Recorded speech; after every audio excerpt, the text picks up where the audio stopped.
నమస్కారం, నేను చందు. బుద్ధిమంతులు నీకు బుద్ధుందా అని ఒక వ్యక్తి ఎవరినో గద్దిస్తుంటే అవతలి వ్యక్తి తెలివి తక్కువ పని చేశాడనో ఇంగిత జ్ఞానం లేనివాడనో మనకు అర్థమవుతుంది.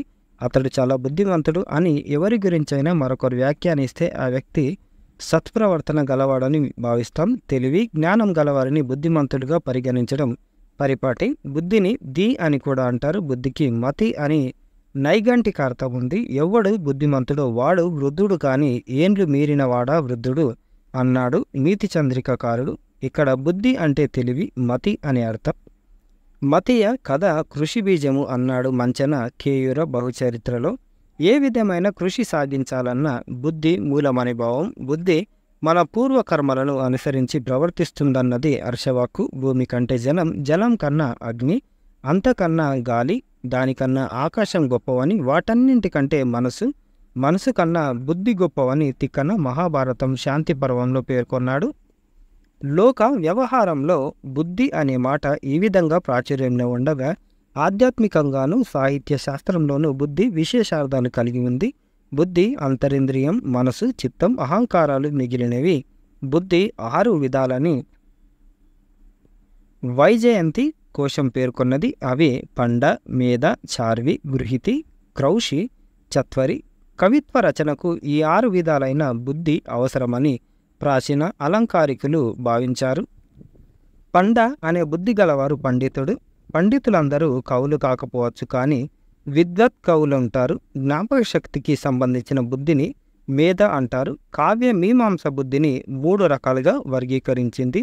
జరిగిపోయిన దాన్ని గుర్తు చేసేది స్మృతి, జరుగుతున్న దాన్ని ఆలోచింపజేసేది మతి, జరగబోయేది దాన్ని తెలుసుకునేది ప్రజ్ఞ. అవధానం చేసేవారికి దృఢమైన జ్ఞాపక శక్తి అవసరం. దీనినే ధారణ బలమంటారు. చార్వి అంటే ఊహ పోహాలు చేసే సామర్థ్యం. కవిత్వానికి ఇది ఒరిపిడిరాయి, ఆలోచనలకు మూలమైంది. విషయాన్ని గ్రహించి వివేచనతో అయుక్తమైన విషయాలను వదిలివేసే బుద్ధి ఇది. గ్రహణ సామర్థ్యం గల బుద్ధిని గృహితి అంటారు. లోకవృత్తాన్ని గ్రహించడంలోనూ వ్యక్తం చేయడంలోనూ ఈ బుద్ధి ఉపయోగపడుతుంది. శుశ్రూష వల్ల పెరిగే బుద్ధి క్రౌషి. గురువులను సేవించడం వల్ల బుద్ధి పెరగడం గురుకుల విద్యలో సాధారణం.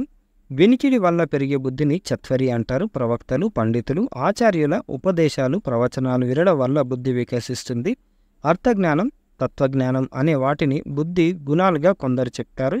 సమాజంలో సుబుద్ధులు, దుర్బుద్ధులు అని మనుషుల్ని వేరు చేసి చూస్తాం. ఇక్కడ బుద్ధి అంటే మంచి ఆలోచన. మంచి ఆలోచనలు చేసేవాడు ఎప్పుడు సమాజానికి హితకారి. దానికి భిన్నంగా దుర్బుద్ధుల మతి విపరీతంగా పనిచేస్తుంది. దుర్బుద్ధి నీలి మందుతో తయారు చేసిన వస్త్రం లాంటి వాడంటాడు రాజశేఖరుడనే అలంకారికుడు. బుద్ధిశాలి దేశకాలాలు తెలుసుకొని కార్య నిర్వహణ చేస్తాడు. విపత్కర పరిస్థితుల్లోనూ శోకించాడు, ధైర్యం వహిస్తాడు. ఎవరి బుద్ధి బలమైన వారికేగాక చుట్టూ ఉన్న వారికి ఉపకరించాలి. దేవుడిచ్చినట్టి బుద్ధి దేవుని పైబెట్టకపోవడాన్ని తప్పుబట్టాడు అన్నమయ్య. ప్రాణికోటిలో మనిషికి బుద్ధి ఒక వరమైతే దాన్ని ప్రసాదించినవాడు భగవంతుడు.